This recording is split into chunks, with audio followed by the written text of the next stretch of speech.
अधिक मास महात्म्य अध्याय 17. श्री गणेशाय नमः. लक्ष्मीने विचारले, सर्व पापांचा क्षय ज्या व्रताने होईल असे कोणते व्रत अधिक मासात करावे ते कृपा करून मला सांगावे.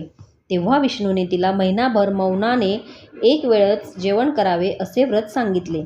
जे उपवासाने फळ मिळते तेच मौनयुक्त जेवणाने मिळते. अधिक मासात जेवताना मौन पाळावे.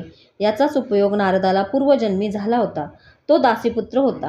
त्याने अधिक मासात असे मौन व्रत आचरले होते.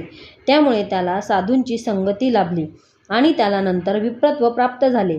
तेथेही त्याने कुरुक्षेत्रात अधिक महिन्यात 3 दिवस उपोषण केले. त्यानंतर तो ब्रह्मदेवाचा मानसपुत्र झाला व सर्व ज्ञान संपन्न झाला. याविषयी एक इतिहास सांगतो. अवंती नगरीत वेदशर्मा नामक एक ब्राह्मण राहत असे. तो तपस्वी होता. तो वृद्ध झाला होता. अधिक मास जवळ आला तेव्हा त्याने उपवास व्रत करावयाचा बेत केला. पण तेवढे बळ त्याला नव्हते. तेव्हा रात्री त्याला देवाने स्वप्नात येऊन सांगितले की त्याने मौन व्रत करावे.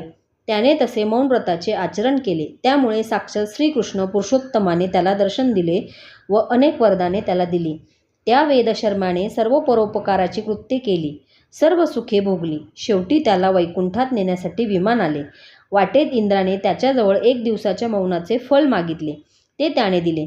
पण तेवढ्यानेच इंद्राला बलप्राप्ती झाले व तो वृत्रासुराला मारू शकला. वेदशर्मा वैकुंठास गेला. ही कथा विष्णूने लक्ष्मीला सांगितली.